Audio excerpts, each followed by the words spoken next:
मैं अपने स्वाभिमान के साथ और समझौता नहीं कर सकती। आज शाम को अचानक दोनों दीदी आ गई। मैंने विवेक को फ़ोन करके बताया कि दीदी आई हुई हैं, जल्दी घर आ जाना। विवेक को फ़ोन कर दीदी लोगों को नाश्ता पानी देकर मैं रात के खाने की तैयारी में लग गई। तभी विवेक भी आ गए। वो लोग आपस में बैठकर बातें कर रहे थे। तभी दोनों दीदी ने कहा, भाभी आप खाना तैयार रखो, हम अभी बड़े भैया के घर से होकर आते हैं। छाया ने कहा, दीदी खाना तैयार है, खाकर आराम से चले जाना, मैं जब तक सारा काम निपटा लूँगी। क्या भाभी आपको तो बस अपने काम की पड़ी रहती है। अरे 2-4 दिन देर से काम कर लोगी और नहीं सोओगी तो क्या फ़र्क पड़ेगा, हम कहाँ रोज़ रोज़ आते हैं। तब विवेक ने कहा, दीदी छाया सही कह रही है, खाना ठंडा हो जाएगा, पहले खाना खा लो। वैसे भी अब टाइम ज़्यादा हो रहा है, कल भैया के घर चले जाना। तू भी अब उसी की हाँ में हाँ मत मिला। अरे उनको पता चलेगा हम शाम की आई हुई हैं और अब तक नहीं आए तो उनको बुरा लगेगा ना। दोनों दीदी ने एक साथ कहा, हम अभी गए और अभी आए। यह कहे दोनों बहनें हंसते हुए चली गई। यह पहली बार नहीं है। छाया की दोनों नंदों की हमेशा से यही आदत है। शाम को आएंगी तो फिर गप्पे लड़ाती रहेंगी। जैसे ही खाने का टाइम हुआ, दोनों बड़े भाई से मिलने की कहे चलती बनी। शुरू में तो छाया ने खाना नहीं बनाया।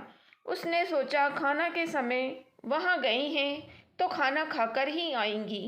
लेकिन देर रात आने के बाद दोनों ने साफ शब्दों में बोल दिया, छाया खाना हम तो अपनी माँ के साथ ही खाएंगे।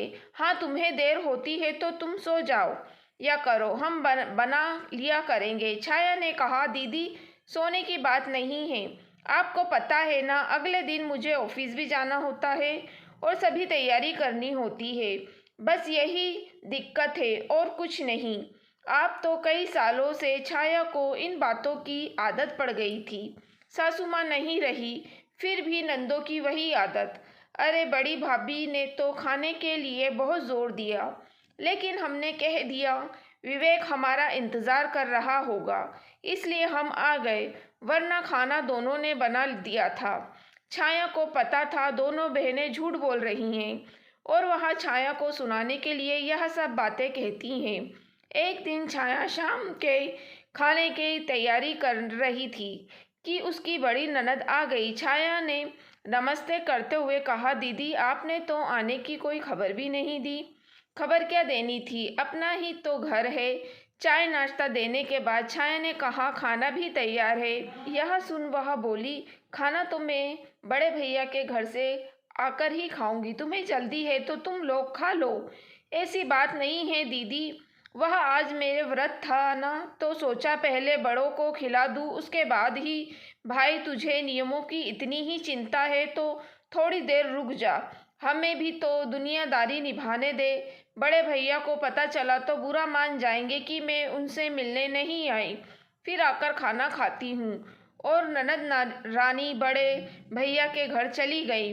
उनको पता था छाया का व्रत है। उसके बाद भी वह रात के 11 बजे वापस आई। छाया जल्दी से खाना डाल दे, बहुत भूख लगी है। बड़ी भाभी तो खाने पर बहुत जोर दे रही थी, पर मैंने कह दिया छाया मेरा इंतज़ार कर रही होगी, तूने और विवेक ने तो खा लिया होगा। नहीं दीदी, यह भी आपका ही इंतज़ार कर रहे थे।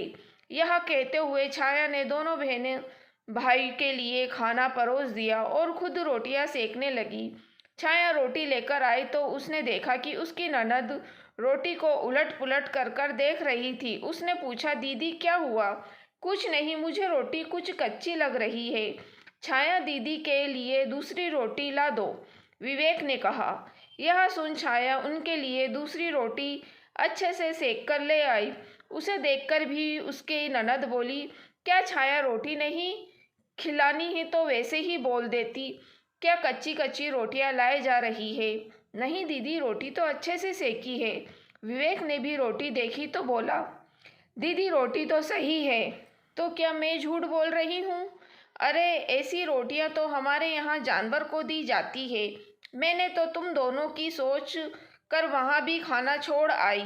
बड़ी भाभी कितनी जिद कर रही थी, लेकिन मुझे तुम लोगों की फिक्र रहती है और तुम दोनों को ही ऐसा कह रहे हो ना खिलानी हो तो साफ साफ मना कर दो। यह सुनकर छाया के आंसू निकल आए। अपने आप को संभालते हुए वह बोली, कैसी बातें कर रही हो दीदी? आप इतनी सी बात को कहाँ से कहाँ लेकर जा रही हो? आपको कुछ कहना है तो साफ साफ कहो। यह रोटियों का क्यों बहाना लगा रही हो? और आप यहाँ बड़े भाई भाभी की बातें तो रहने ही दो। इतनों तो आपको भी पता है कि वहाँ आप सबकी कितनी परवाह करते हैं। सासू माँ से सब सुन चुकी हूँ उनकी आवभगत के बारे में। इतने सालों से मैं यह सुनती आ रही हूँ कि हमारे लिए सभी भाई बहन बराबर है। आपके लिए होंगे, लेकिन उनके लिए क्या आपका क्या महत्व है यह आपको भी पता है और मुझे भी। लेकिन मैं अपने मुंह से कुछ कहना नहीं चाहती थी, लेकिन आज आपके व्यवहार ने मुझे कहने पर मजबूर कर दिया। मैंने कभी भी आप लोगों की किसी बात का बुरा नहीं माना, लेकिन आज आपने मेरे आत्मसम्मान को ठेस पहुंचाई है। मेरी इतने सालों की सेवा को आपने पल भर में मिट्टी में मिला दिया। आपसे मैं हाथ जोड़कर यही कहना चाहूँगी कि अगर आपको छोटों से इज्जत लेनी है तो बड़ों की तरह व्यवहार करना सीखें। अगर आपको मेरी कोई बात पसंद नहीं है तो आप उसे प्यार से समझा सकती थी। मैं बुरा नहीं मानती, लेकिन काम भी मैं करूं और ताने भी मैं सहूं, यह अब मुझसे नहीं होगा। तेरे सामने छाया इतना बोल रही है और तू चुपचाप सुन रहा है।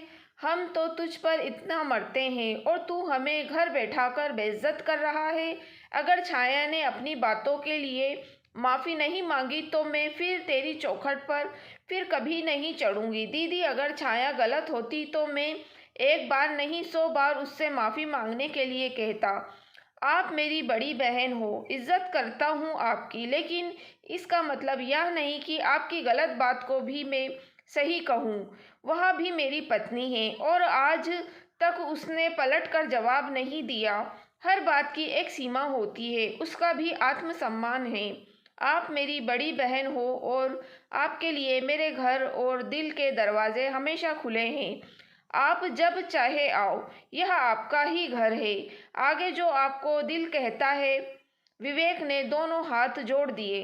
यह सुन छाया की ननद कुछ न बोली और सुबह चुपचाप चली गई। छाया ने सोचा, जो रिश्ते हम बस हमें तकलीफ दे उससे दूर हो जाना ही बेहतर है। छाया ने कभी भी नंदों को इज्जत सम्मान देने में कोई कमी नहीं रखी थी, लेकिन शायद कुछ लोगों को ये सब रास ही नहीं आता। यही हाल छाया की नंदों का भी था। अगर हम चाहते हैं सामने वाला हमें इज्जत दे, तो बदले में हमें भी तो इज्जत और प्यार देना पड़ेगा ना, क्योंकि डरा धमका कर इज्जत नहीं पाई जाती। दोस्तों, अगर आपको कहानी पसंद आई हो तो प्लीज़ आप मेरे चैनल वॉइस ऑफ नीलोफर को सब्सक्राइब ज़रूर कीजिएगा और मेरी वीडियो को लाइक और शेयर भी ज़रूर कीजिएगा। Thank you for watching.